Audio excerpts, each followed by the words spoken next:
Guest of honour Odisha 8 Chanakya news channel सार को अनुरोध करी से निजर अभिभाषण रखिए।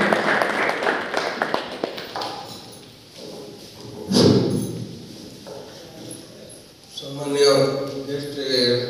Mister Gupta sir, chairman mister Samal, director पंडाई और शांति सर और प्रिंसिपल मैडम समस्त को मते आज ये त्रिशा इंस्टीट्यूट वाला मते आज गेस्ट कर अशेष धन्यवाद जनाऊँ। आज जो विशेष वेलकम कार्यक्रम आमर न्यू कमर मान जो जॉइन कर मोर शुभेच्छा। मुझे गोटे कथा कहबी नर्स मान कौन नर्स मान सेवा सेवा किए करते सब लोग समस्ते करें ना कारण कारण सेवाटा सब लोग सेवा करते नर्सिंग गोटे पाठ से पाठ समस्ते करें कि इंजीनियर जाऊँ कहीं आम मेडिकल लाइन में करें नर्सिंग काम करें कहीं से अलग अलग लाइन चूज करती एटा बड़ गिफ्ट जिनस आपण मैंने चूज कर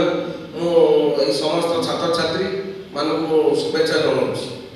गोटे कथा कहला कौन बर्तमान कौन सी लाइन में बर्तमान जॉब ना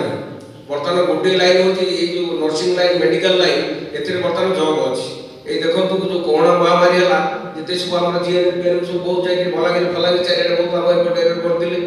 कि घरे सब बसते जमी कोरोना महामारी आसला घरे को गाँ गहली खोजी काढ़ी सब नहीं समस्ते जॉब पाइले कई बर्तमान नर्सिंग के क्या बाजे जापार ना रही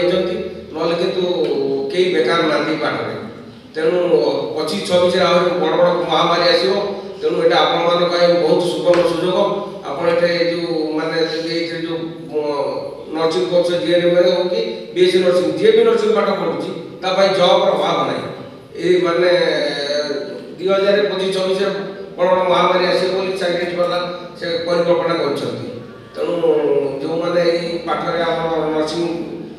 नर्सिंग पाठ पढ़ाई इच्छुक कर भविष्य उज्ज्वल मो भावुँ तेणु मुझे तो ये नर्सिंग बाबद किसी इन्स्ट्रक्शन दे पारे आम तो अलग लाइन लोक तेणु जहाँ ये कह मोर वक्तव्य शेष। थैंक यू सर एते सुंदर अभिभाषण रखी